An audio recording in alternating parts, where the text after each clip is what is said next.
Hi everyone. All right, I just wanted to record this brief video to talk to you about how to conduct peer review. We're going to be really relying on our peers to help us make these papers tight and make solid arguments and get some feedback there. So I wanted to just talk to you a little bit about that so you can get the most out of it, because it's more useful for you if you have a partner who's doing a good job at it and they actually provide you with feedback that, maybe they catch mistakes you didn't catch, or like when you're inside your own head, sometimes it's hard to tell what's clear or not clear, and this can help clarify that. So that is what I'm going to talk to you about right now. Okay, so first of all, just a quote from a professor at the University of Hawaii. As a peer reviewer, your job is not to provide answers. You raise questions, the writer makes the choices.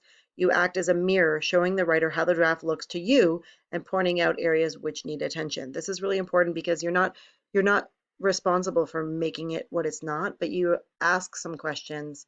You are sometimes so close to your own writing that you need another set of eyes to help you with that. So that's what the purpose is here. So some important tips. First of all, when you send during these writing exchange weeks, when you send your paper to your writing partner, let them know if there's anything in particular you want them to pay attention to. Like, the beginning of page 3, I've got this section on this, and I'm not sure if it makes sense, or do you think this should go before this? So if you have specific things you want to know, it can always be useful to ask them, so they're reading with that feedback in mind, and then they'll give you other feedback as well. Before you make your first comment on your partner's document, read it all the way through. That can be really useful for you to get a sense of it. Just kind of read through it quickly and then come back to the beginning to make your comments. Make sure you leave enough time for you to read through, respond, and for your peer to edit his or her document with your comments before any deadlines. So that's part of what I talked about in the first video, is communicating with your partner about what's coming up this week and when they would like feedback from you. Point out the strengths as well as the weaknesses of a document. If you think a section is really strong, first of all, it can make someone feel good, but it also lets them know, like, oh, I wasn't sure about that section, so I'm glad to know that you like it. Offer suggestions, but not commands, like not take this out, but I might suggest, or you might thinking about removing this part, or, ask questions to lead them there, but it's their paper, so they're going to decide what to do. Editorial comments should be appropriate and constructive. There's no need to be rude, so you want to be respectful and considerate of the writer's feelings. Even if we're not writing like personal essays for our FYS paper, which, you have to be more careful when someone's talking about their own experience. But even still, people feel something about their writing, and so you want to make sure you're being respectful of that. Be sure that your comments are clear and text specific so that your peer knows what you're referring to. So if you just say unclear, vague, it's too general to be helpful. Say, like, when you say this, I don't understand, this part is unclear to me. So make sure you're being clear in the comments that you're making. As a reader, raise questions that cross your mind, points that might not have occurred to your peer author. So maybe you read something, you think like, oh, I wonder how this relates to this other thing that I've been thinking about, and that can help them think through things.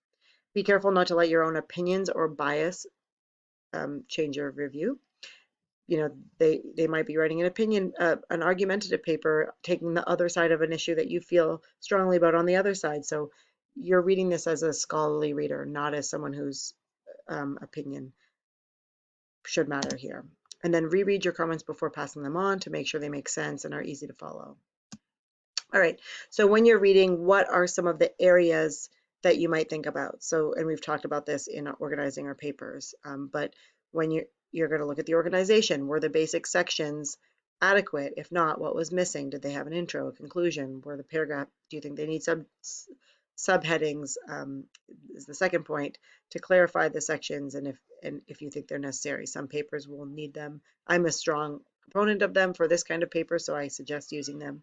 Was the material ordered in a way that was logical, clear, easy to follow? Explain. I'm sorry, I don't know if you can hear my daughters yelling out there, but when you're all stuck home together, then you got to hide out in your bedroom, and you get a little kid noise in the background. So my apologies. So did it make sense? Do you think the sections were well ordered? These are feedback that might be helpful for your partner. Citations, were they cited adequately? Is the formatting correct?